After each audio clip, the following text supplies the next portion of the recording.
Okay.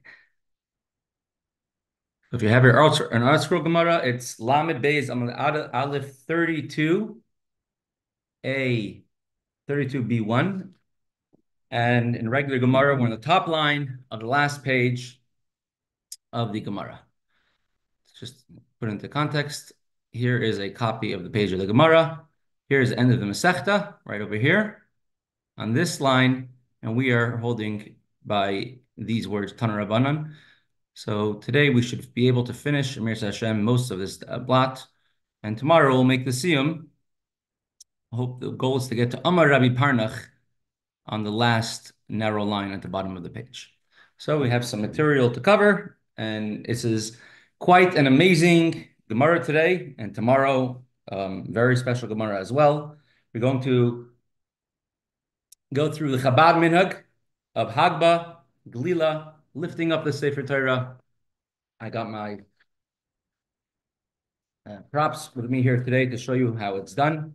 We'll see what the minhag in the world is, halacha. We will go through some of the ideas of the Trop, the tune that we sing when we read the Torah, the Trop, the tune of learning Mishnayos. Important to learn Torah with a tune as well. And what's the best method, the Gemara will tell you, of rolling a Sefer Torah.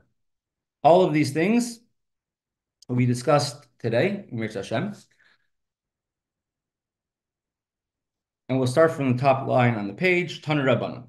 Tana Rabbanan, our rabbis have taught us in a brisa, teachings of the Tanaim. Pesayach v'roya. When someone gets an aliyah to the Torah, they first, let me perhaps remove just the background here, so it will be a little bit clearer to see.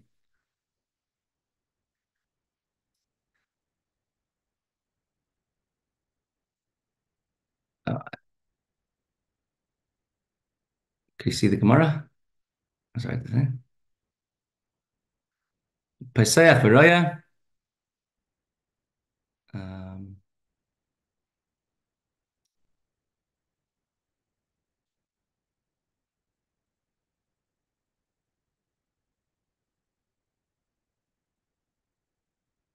Let me try this right now. See if this will work better. When somebody gets an aliyah to the Torah, they first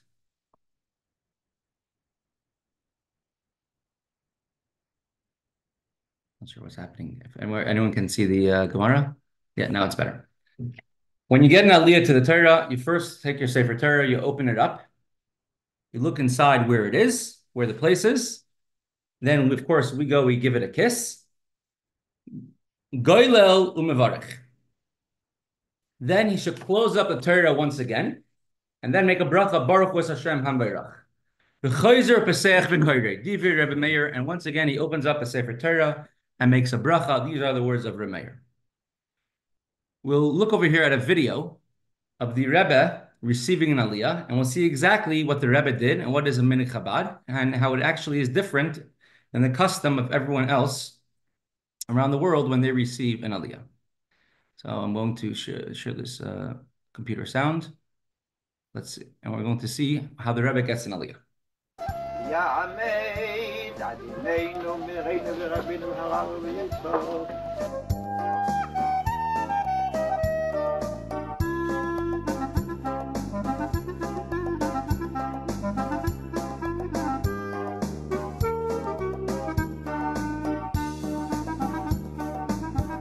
First thing to point out is that when we open the Torah, we touch the beginning, the end, and the beginning once again of the aliyah.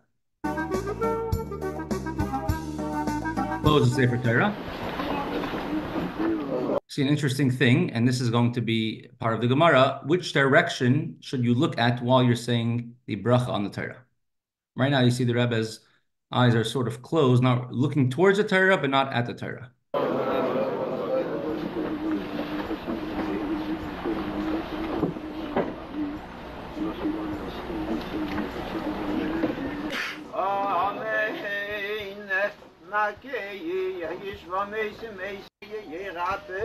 That's the end of the aliyah. The Rebbe touches the end, the beginning, end, closes it. Now looks at the Torah directly and making the bracha.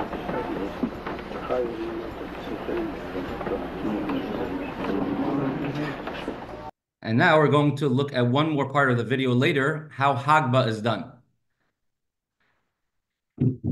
All these little details and parts of getting an aliyah, where to look, how to hold the Sefer Torah, closing the Torah before making the bracha, all of these details are actually very specific, and they're all going to be discussed in this Gemara. So the first opinion, as we just learned, was Rabbi Meir. Rabbi Meir says when you get an aliyah, you open the Sefer Torah, you touch the place where you're going to read, and we touch the beginning and the end. You do that in order to know the place where you have to start from. Otherwise, you open the Torah after the bracha, you don't know where to lane, where to start from. And then you close the Torah, make the bracha, and then open it up and read again. These are the words of Rabbi Meir. Rabbi Yehuda says, Pesayach v'royeh u'mevarech v'kareh. You do like what much of the custom of the rest of the world is. You open up the Sefer Torah, you touch the place where you're getting the aliyah from, and then you give it a kiss, and then while the Torah is open, you make the bracha. You don't close it. What are the reasons for both of these opinions of Rabbi Meir and Rabbi Yehuda? My time at Rabbi Meir, what is the reason of the opinion of Rabbi Meir that you must close the Sefer Torah before making the bracha? Because Rabbi Meir goes in accordance with the teaching of Ula, the Amra Ula taught us, Ula stated, Lo yesayaya. Back in the day, we didn't have the Sansino Chumash, we didn't have the Art Scroll, or the Gutnik, or the Stone Edition, we didn't have any Chumashim that were printed, and many people were actually illiterate, weren't able to read, and even if they were able to read, not everyone had their own Sefer Torah, and you used to have somebody reading the Torah, and after every verse, you had somebody translating it out loud. So you have the Balkari reading the Torah, and the translator translating the Torah, and it could not be the same person. What is the reason? First of all, we learned previously, you might get confused. The Torah reader might get confused. But even if someone is so bucky, so fluent, that they are able to read the Torah, translate into Aramaic, and then read the next pasuk, not lose attention and not lose a place, still they should not do it. It should be a different person.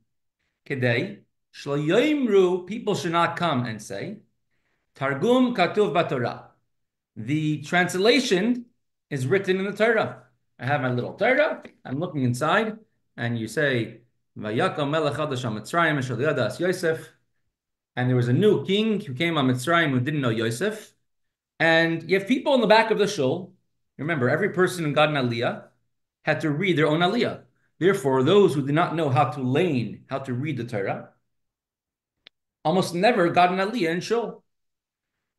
So you have a shul where the only real people, most shuls, only people who would get aliyahs on a consistent basis were really the Torah scholars, Talmidei Chachamim, who were able to lane the Torah by themselves.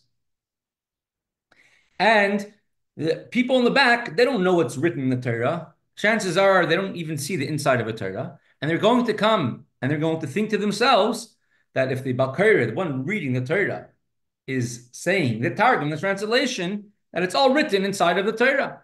That the Torah and Aramaic are written inside. Of course, there are certain words in the Torah that are Aramaic or other languages, but they're also Hebrew. For example, the word Anochi, I, or Yigar Zahadusa, Taitafas.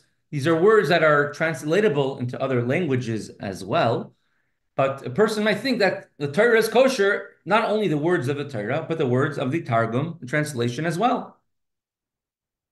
So in order not to make that mistake, says Rameir, you have to close the Torah. Says Ula, you have to close the Torah during the Balkari cannot be the person translating. Hachanami, so too over here, when it comes to getting an aliyah, you must close the Torah before getting that. After saying after touching the place of the aliyah, then you close the Torah, then you say the bracha, and then you open it up again, and then start reading from there. Kidei shelo yomru brachas ksuvim b'Torah. People might make a mistake, and people might think to themselves that the brachas, the blessings of the Torah, Baruch Hu Hashem, Am Vayrach, Baruch Hashem Vayrach, Olam Va'ed, all of that is written inside of the Torah, and that's why he has a Torah in front of him. That's why the Torah is open, because he doesn't know, the person getting aliyah does not know the bracha by heart, and he's reading the Torah inside. You're reading the bracha from inside of the Torah. So therefore, the mayor says you must close the Torah after you touch the spot of the aliyah before you make the bracha. As we saw in the video, right? That's exactly what happens over here, right? The Torah is closed, and that's our custom. Now, the world in general, most Ashkenazim, they keep a Torah open for the reason we'll see soon in the Gemara. And they, on the contrary, they look away from the Torah. They don't look towards the Torah. They look away from the Torah, or they look down. Many times, most shuls, I would say, you have the brachas, the blessings, on the bima next to the Torah. So they look at the blessings. They specifically look away from the Sefer Torah in order that people should not come to make a mistake and say that the brachas, the blessings, are written in the Torah. Now, the oile, the one who gets an aliyah, always stands to the right, and the makri, the bakare, stands to the left. Now, the Shechina is on the right. Shechina is on the right. And so when you're getting an aliyah, you're supposed to face towards the Shechina. So if you're standing facing the front of the shul, you should face towards the Shechina. You should face left. That's why we see when the Rebbe is getting an aliyah, the Rebbe is facing towards the left. But once again, you don't want to look directly. You don't want to look at the Sefer Torah, because you might make a mistake and people will say that the brachas are written inside of the Torah. So therefore, the Rebbe is looking towards the left, which is the direction of the Shechina, and his eyes are closed when he's saying the brachas. So perhaps the brachas are written over here, but the Rebbe, as you could say, you see, saying the brachas, say sort of by heart, it seems like, but with his facing towards the left direction of the Shechina with his eyes closed. So you see, every small detail is actually very, very exact. Let's continue. Rebbe Yehuda, who says that when you get an aliyah, you open it up, touch the spot, and then while it's open, you say Baruch Hu Hashem Vayrach, Baruch Hashem Vayrach Olam Va'ed. You do it, you keep it open, because he holds Targum Ika Limiti. He says there's a difference. You cannot compare to the teaching of Ula, who said that the one who reads the Bakar reads the Torah, and the one who translates it have to be two separate people. So one should not think that the translation, the Targum, is written in the Torah, because the translation is unique. Every pasuk in the Torah, every verse has its own unique translation. However, brachas leka limiti. When it comes to blessings, the brachas, no one will make a mistake to say that the brachas, the blessings, are written in the Torah. Because if so, you're going to tell me the brachas are written by every single aliyah in the Torah. The Torah has hundreds and hundreds of aliyahs, right? Probably 350 or so aliyahs, even more. The blessings are written in the Torah. And even when during the times when there was one aliyah in the beginning, one bracha, one blessing in the beginning of the first aliyah, and one bracha at the end of the last aliyah, even then, you're going to tell me that so many times in the Torah the blessings are written, and the fast days and the other days, the brachas are written in so many places. And also, almost everyone knows the brachas, the blessings by heart, because you hear it so often. Even if you don't get an aliyah often in shul, but you already know the brachas. So when it comes to the blessings of a Torah, people will not come to make a mistake to think they're written in the Torah. Therefore, you can leave it open. Leave the Torah open in order people should not come to make a mistake. Amar Reb Zera says, Reb Zera Amar Rav, the name of Rav, Masna. Halacha, the final ruling is, Paiseach v'roya umevarech v'koirei. You open up the Sefer Torah, you touch the parts where you have to make an aliyah, where the aliyah is, the beginning, and the beginning is according to our minhag. And while the Torah is open, you make the bracha of Baruch Hu Hashem, Baruch Atah Hashem, Asher Bachar. You make that all before you read the Torah, while the Torah is open, and then you start right away. Gemara asks, "V'leima halacha k'Rabbi Yehuda?" Why not just say that halacha goes according to the accordance of the opinion of Rabbi Yehuda? Why repeat? Say the halacha is this is what you must do. So the Gemara answers, "Mishum da'apchi lahu," because there are versions of this brisa. There are traditions how this brisa was learned, where the two opinions of Rabbi Yehuda and Rabbi Meir were switched around. Rabbi Yehuda was the one who said that the Torah should be closed before the bracha, and Rabbi Meir was one who said it should be open while you say the bracha. And because there are different traditions and versions of who said which opinion, therefore you switch it around.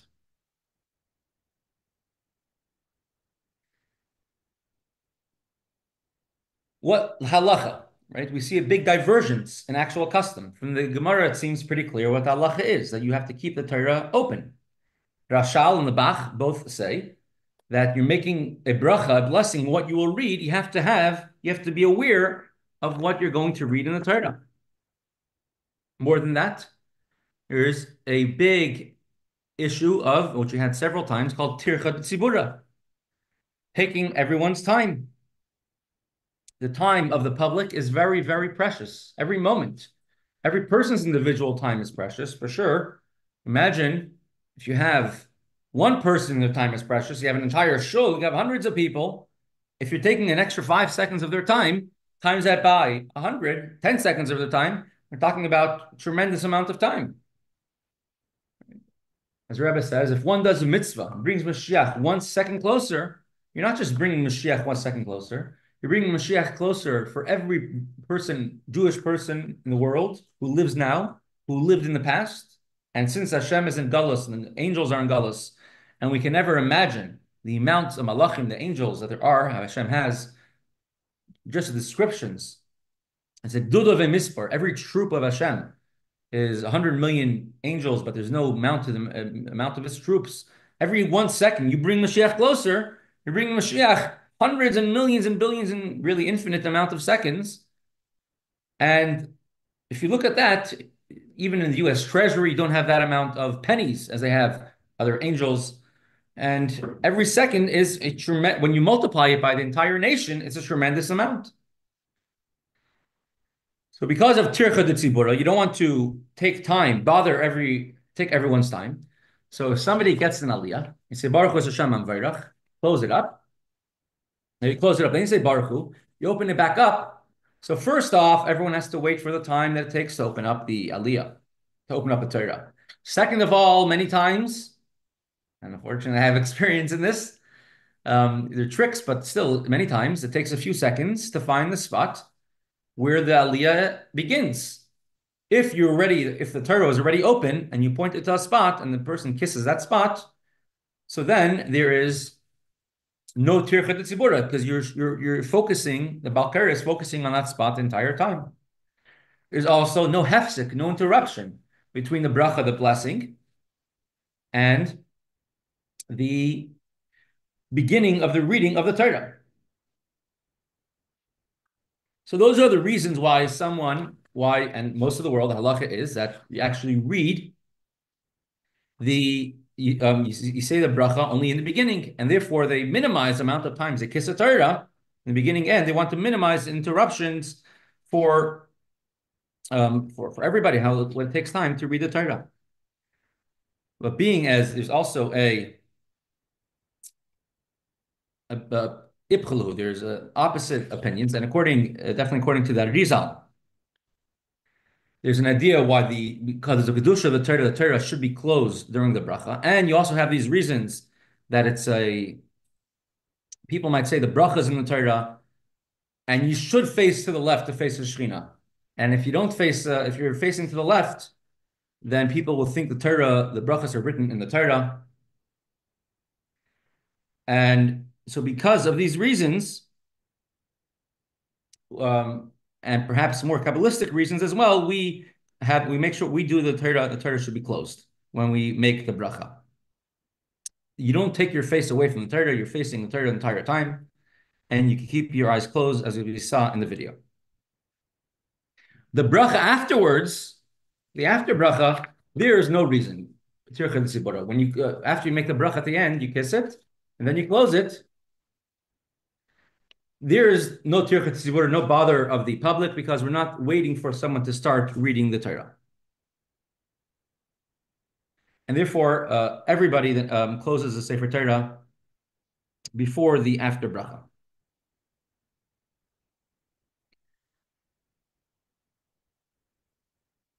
One important thing to keep in mind is when somebody makes a bracha on the Torah, you have to hold on to the Atzei Chaim, because you're making a bracha on the Torah, a blessing on the Torah, and hold on to both Atzei Chaim, both handles of the Sefer Torah, hold on to both of them.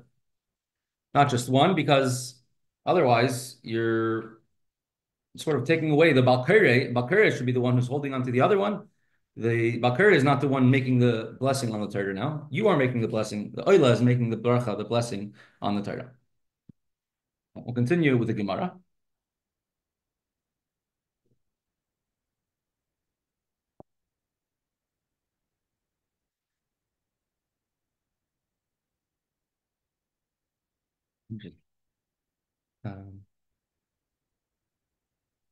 Amar Rabbi Zera, Amar Rav Masna. Says Rabbi Zera in the name of Rav Masna. As we did that, right? And we have several statements of Rabbi Zera, Amar Rav Masna. Haluchos va'abimas ein behem mishum kedusha. A bima, seemingly talking about a bima sort of like this bima, right? A bima built up, a wooden platform in the middle of the shul. Not the actual table where you read the Torah, but the platform around that. The actual table you read the Torah, we learned before, has kedusha, has holiness. Hence, why most people put a cloth over it. So we shouldn't be. So the table should sort of have a interruption between it and the Torah, so the table could be used does not have the sanctity. But the bima itself and what he calls the luchos. I was looking for a picture of it. Perhaps someone could find one. You could share a link to it, and we'll put it up on the screen. It's like a bookend. So nowadays we have hardcover books because our covers are made out of cardboard. Before the advent of cardboard, we used to have bookends where the covers were literally pieces of wood. And those bookends, which are there to cover a Torah, these don't have kedusha.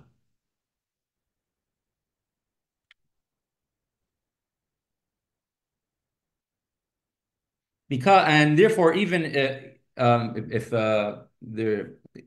let's say the shul closes down, they move, they expand, you don't have to put the entire bima into geniza. You don't have to put the whole entire bima of the shul into shemes. You don't have to put those bookends. Some say it means that there's you see this in several shuls. You have a place where you could put the Sefer Torah down. Let's say if two people reading the Torah, by us, we have someone holding the Torah the whole time, but there are some shuls have a sort of stand for the Sefer Torah that could be, it's not used on a permanent basis. So those stands don't have the kedusha of a Sefer Torah, do not have to be put into shemes when you're done using those stands. An Aron Kodesh, a holy ark, of course, has kedusha, has holiness. They cannot just be thrown out into trash afterwards or put away. Some others say what it means is this picture over here, which is just the artist's rendering. But this is the famous mitzvah of Hakel. Hakel, when every 7th year, the year after Shemitah, last year of the 7-year cycle, every single Jewish person has to gather into Yerushalayim, men, women, and children, and the Jewish king reads to the people from the Torah on the 2nd day of Sukkot. So over here, The king, this is the Azara, the courtyard of the Beis Hamikdash. It will be packed with people, not just the courtyard of the Beis Hamikdash. We'll see soon. The whole Har HaBayis was packed and packed and packed with people. The whole Yerushalayim, millions of people. The king was the only person allowed to sit in the courtyard in the Azara of the Beis Hamikdash. This is right next to the Mizbeach. The king was the only person, or Azara, as Israel, and the king would read the Torah to all the people. And they used to build a very large wooden bima platform for the king to read the Torah from in the Beis Hamikdash. He should be elevated, and the king can't be in a little tiny bima. He needed to build something large and respectable for him and his whole entire entourage. And so they built a large bima for the king in the early morning or the late night of after the first night of Sukkot, and that bima was made out of wood. When that's finished being used, that bima is what our Gemara says does not have kedusha, does not considered to be one of the vessels of the Beis Hamikdash. It's not because it's only temporary. It's not considered, and you don't have to put it into shemus or geniza. And the Rambam says we're talking about a table, a desk in school where the children learn Torah. That does not have kedusha, and etc. Different understandings. What is the luchas and the bimas? Amar Reb Shvatya. Over here, he's still not feeling well. Reb Shvatya, the only time he's mentioned in the entire Shas, and he's mentioned several times, is on this page. We have 6 different statements of or 5 different statements of Reb Shvatya, one after the next. And the only time he's mentioned in the entire Shas is only on this page. Amar, we're going to have 5 statements of Reb Shvatya, and that's our goal to get to today, through the 5 statements of Reb Shvatya. Reb Shvatya says Reb Shvatya, Reb Yochanan says Reb Yochanan. Hagoylel Sefer Torah tzarich shayamidenu el haTeffer. When one does Hagbah and rolls the Sefer Torah and you close it, you have to do Gelilah on the Pfeffer, on the margin, on the seam. Now, of course, we'll just have a quick look once again over here. This is going to be Minhag Chabad in Gelilah, Hagbah and Gelilah, and it's going to we'll see some pretty interesting and amazing things about Hagbah and Gelilah, how Minhag Chabad is different, but not just as different, it's different for a very good reason than the rest of the world. Let's just bring this up, make sure my audio is good. Yep, let's do this.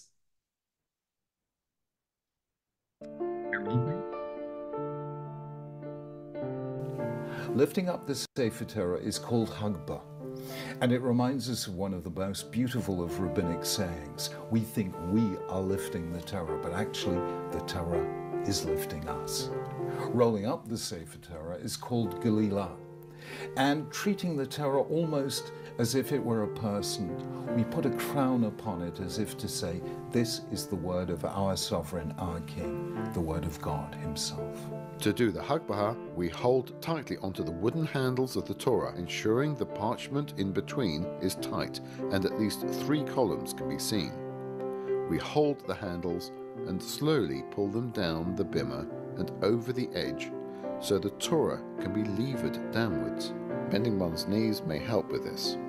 The Torah is kept straight and lifted up high. The Torah is shown to the entire congregation, turning both to the right and then to the left. When the Torah is hoisted, all recite the following. His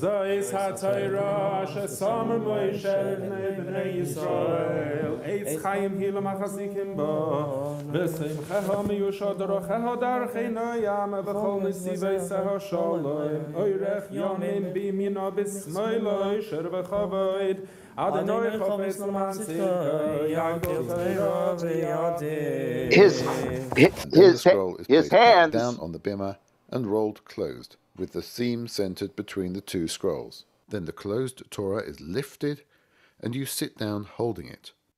Somebody else will dress the Torah.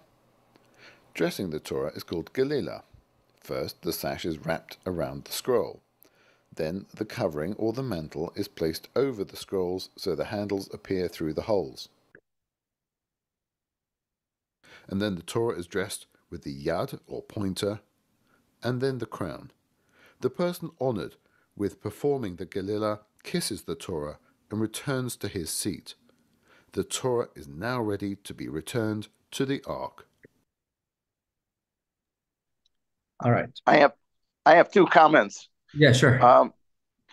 If you looked at his hands, there was space between the hands and the bottom of the Chaim. Scroll is placed back down on.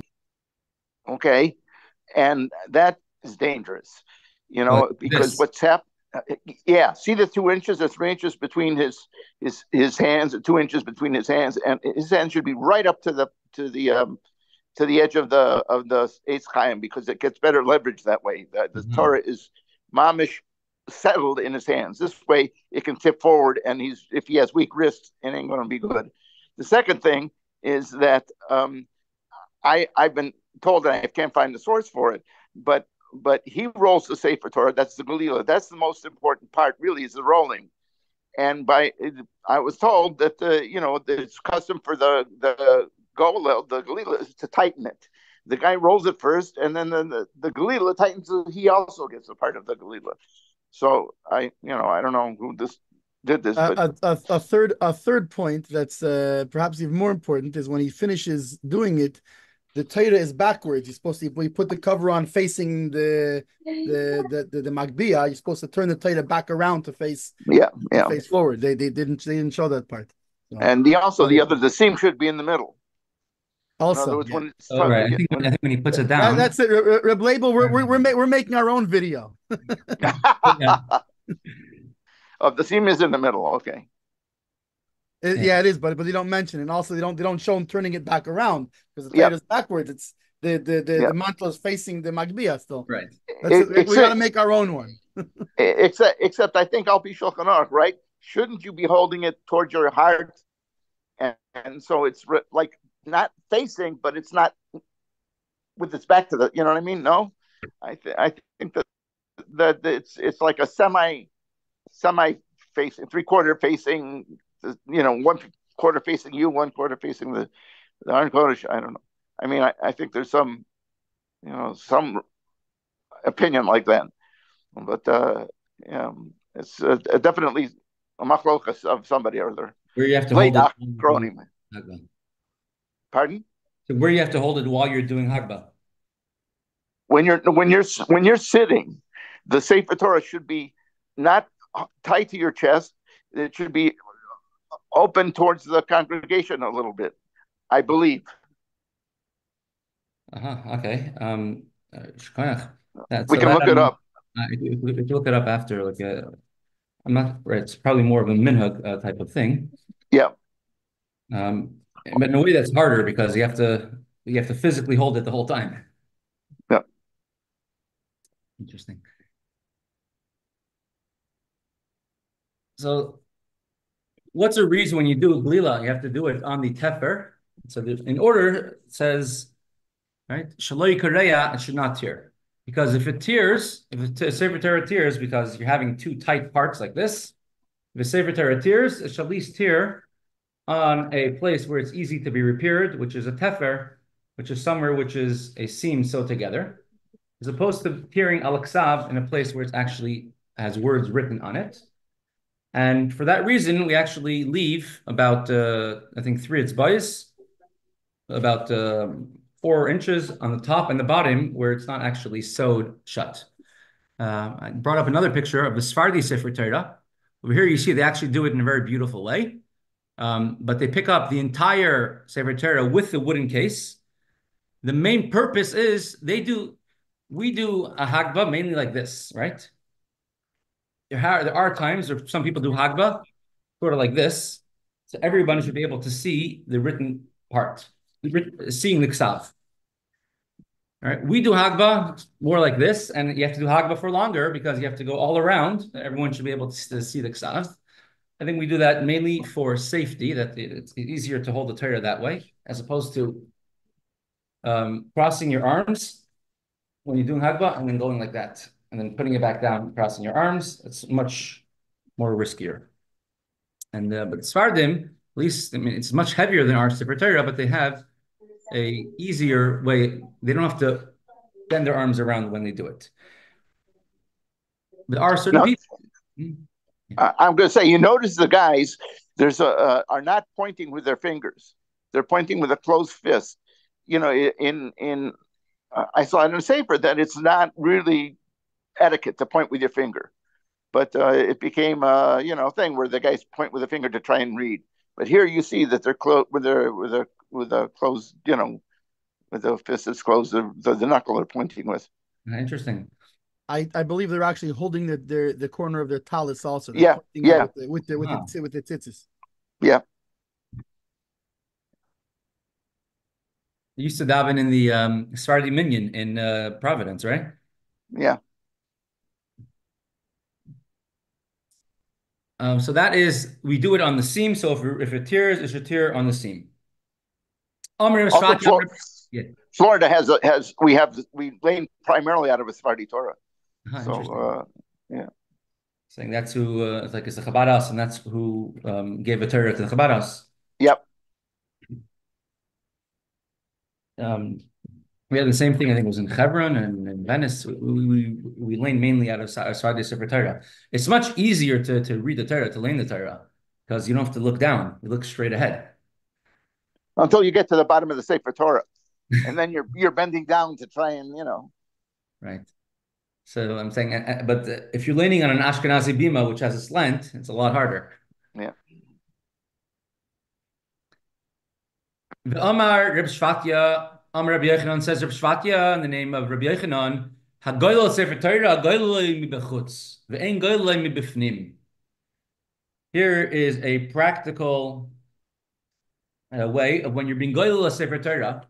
Now, we're not talking about in shul when you have a bima and people go across the bima and roll it.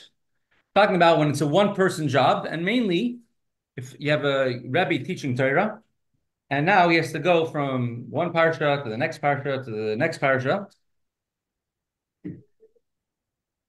So we want to make sure that we won't desecrate the Torah.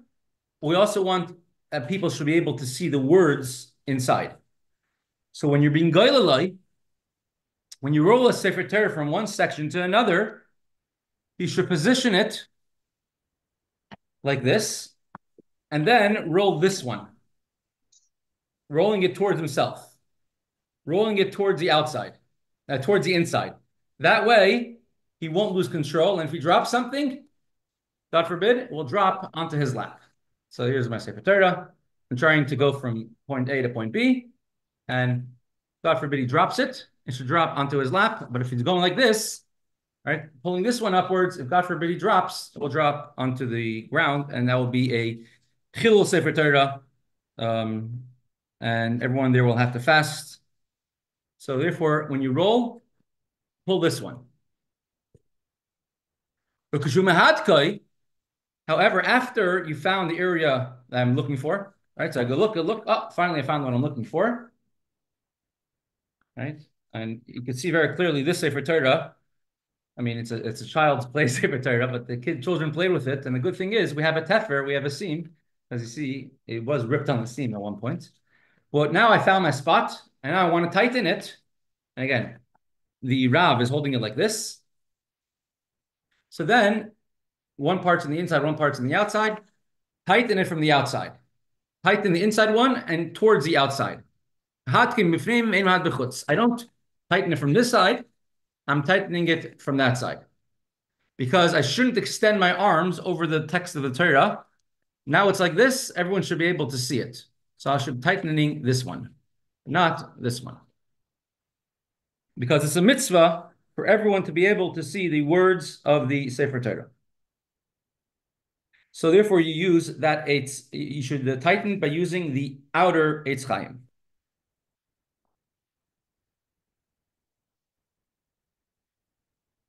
Now, it says whoever receives Hagbah, or we'll see in a moment, It says Shvati in the name of Rabbi Yochanan.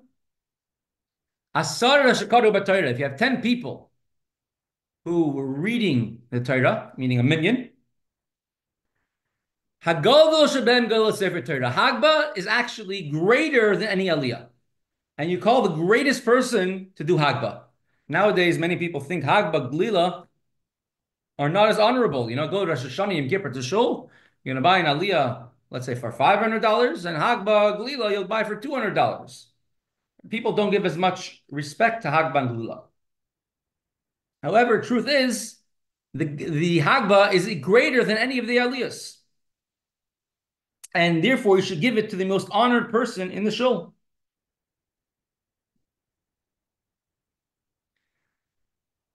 And as we do it, as we Chabad, we do our Hagbah and Gelilah, is that the Hagbah picks up a Sefer Torah, shows it to everyone, and puts it down and tightens it, and the Gelilah just puts on the coverings, the ornaments.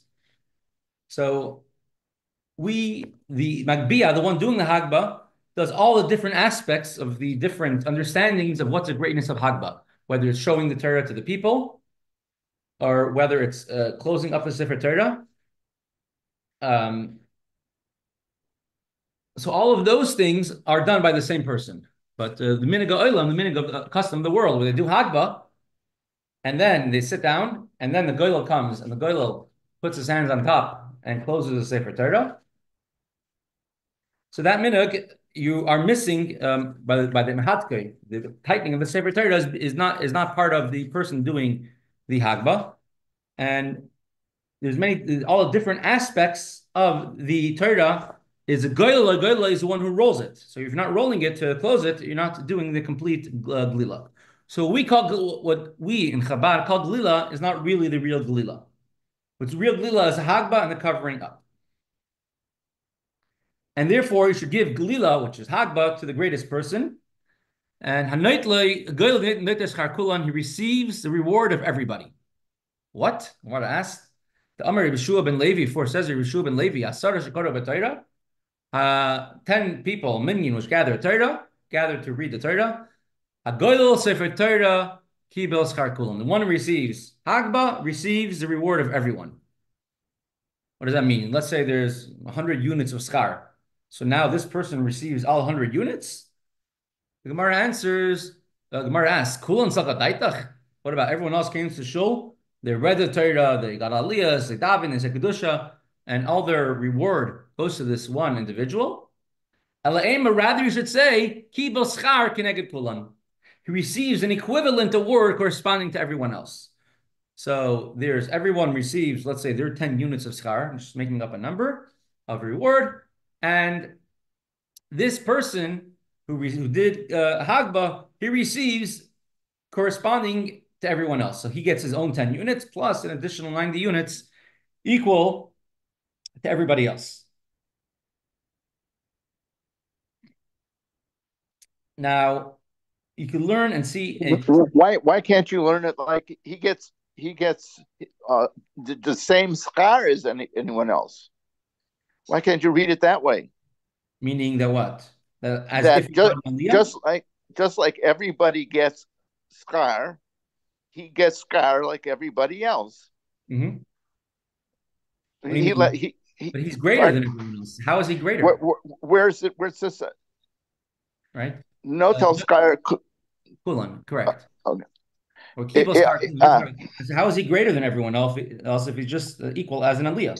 So it should be kukulan, no? If it was just like he gets his portion, just like everybody else gets, just like getting an aliyah. In other words, if it was, is that how it would be? That's how it would be read if it was. That's how he's translating it at the end as kikulan, as if everyone received. Okay. Kikulan, like everyone, but without the chaf, it sounds like he's taking away everyone else's schar. Okay. Right. It says about like Moshe Rabbeinu, right, that he was like a candle when all the 70 elders said the prophecy. It didn't diminish from his prophecy. And there's a famous Farbrengen of the Rebbe, Yud Gimel Tishrei, Tafshin Mem Aleph, I think, 1980, which tremendous thing. The Rebbe says how the Rebbe describes what is a cheshbon nefesh. What are you supposed to? How are you supposed to make a cheshbon nefesh? There's about a half-hour sikha describing how you should make a cheshbon nefesh, and then the Rebbe says that it's not just a chassidus make a cheshbon nefesh. Also, Rebbe makes a cheshbon nefesh, and then he just started describing the cheshbon nefesh of a Rebbe. And part of the cheshbon nefesh of a Rebbe, he said, is that he is noisim milach miladal. He gives from his own food to the poor person. That's how it describes a tzaddik. It says he gives when a person gives from their own food to a poor person, they have less food for themselves. So there's different methods of you're able to give. You're able to give where it doesn't impact you, doesn't affect you. But if you give in a way that it's that you really mean it, you give even what you need for yourself, you're giving away to someone else. So the Rebbe Rashab, the Rebbe's father, all of them who were very poor or in exile, and a poor person came and they gave them their own meals, their own foods. So noisim lachmai, the things that a Rebbe needs for himself, and whatever those are, we don't know. But the things that a Rebbe accomplishes, his own greatness, he gives his own thing to a dal. And even though he gives it to others, to a chassid, and even though not necessarily will you see the results of it, because let's say you give your own bread to a poor person, your own meal you're meant to eat, and this poor person goes and now feeds it to the fish. Are you going to do it again? So he says this is a cheshbon nefesh of a Rebbe, that he keeps on doing it even though it doesn't always see how it's being utilized to the utmost, that he gives from his own things to someone else, all in, which is the idea of this Gemara.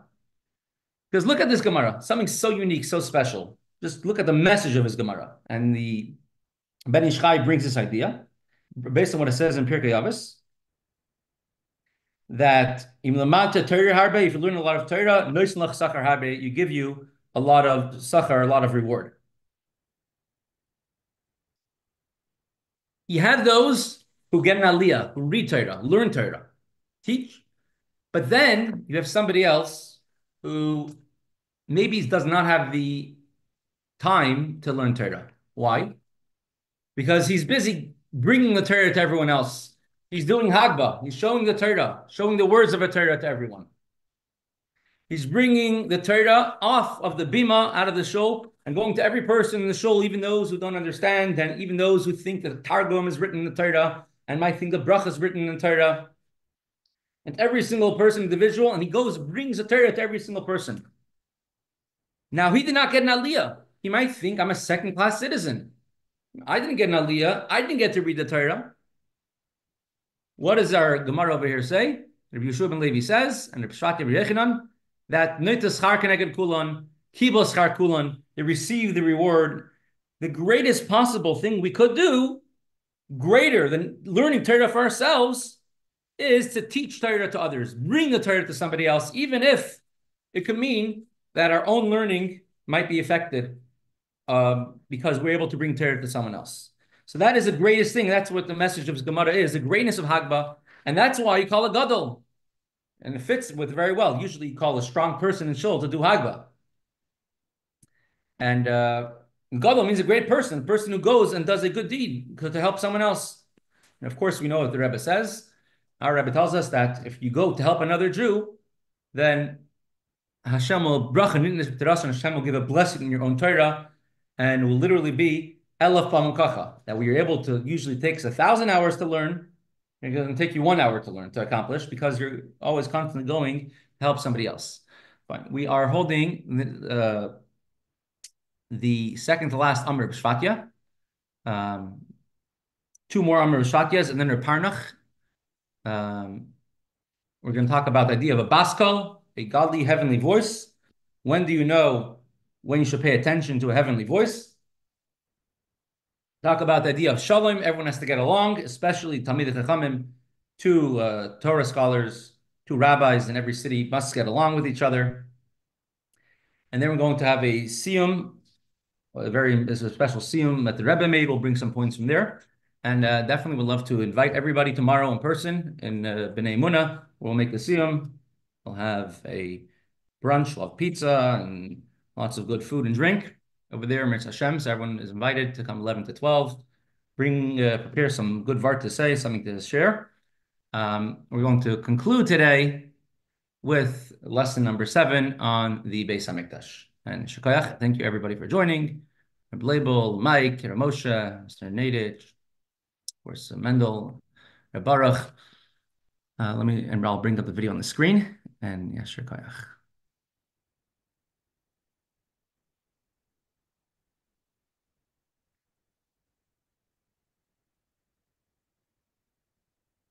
Welcome to the 7th class on the structure and details of the second Beis HaMikdash. In this class and in the next class, we're going to learn about the Mizbeach. So we're going to divide the Mizbeach into 2 classes. In this class, we're going to talk about the general dimensions of the Mizbeach and get an idea of its size. So if we look at the Mizbeach, going all the way to the bottom of it, the Yesod was 32 amos long, which is around 50 feet.